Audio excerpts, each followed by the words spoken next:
নড়াইলের তুলারামপুরের জমজমাট ডুঙ্গার হাট বিল এলাকার মানুষের চলাচলের প্রধান এই বাহন ঘিরে বছরের এই সময়ে চলে বাণিজ্য।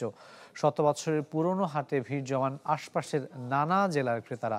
তবে কারিগরদের একটা অভিযোগ রয়েছে, সেটি হলো যে সময়ের সাথে উপকরণের দাম বাড়লেও নেই সরকারি কোনো সহায়তা। নড়াইল থেকে সাইফুল ইসলাম তুহিনের তথ্যচিত্রে একটি ডেস্ক রিপোর্ট। নড়াইল যশোর মহাসড়কের পাশে তুলারামপুরে শত বছরের পুরনো ডুঙ্গার হাট। জেলার সবচেয়ে বড় এই হাটে সপ্তাহে দুদিন ভিড় জমান আশেপাশের বিভিন্ন অঞ্চলের ক্রেতারা, যেখানে দিনভর কারিগরদের ব্যস্ততা তালগাছ দিয়ে বাহন তৈরিতে।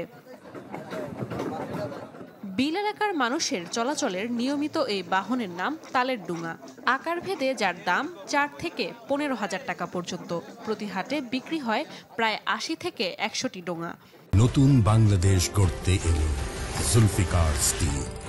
জুলফিকার স্টিল, ইস্পাত দৃঢ় অঙ্গীকার।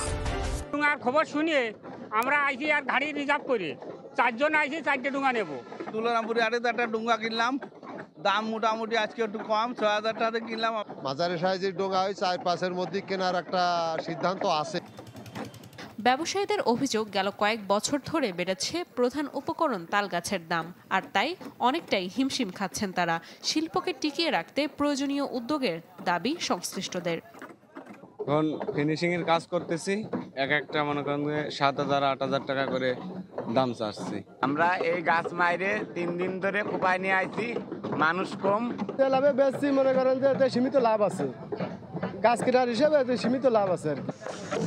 মৌসুমী ব্যবসায় কয়েকশো মানুষ জীবিকা নির্বাহ করলেও নেই কোনো ধরনের সরকারি সহায়তা।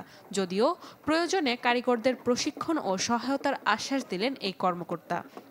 বাজার সম্প্রসারণের প্ল্যান আছে এবং তাদের টেকনিক্যাল সহযোগিতা সহ এবং তাদের এই কুটির শিল্পটাকে যাতে আরও স্বীকৃতি পায় সে ধরনের সহযোগিতা বিসিকের পক্ষ থেকে করা হবে।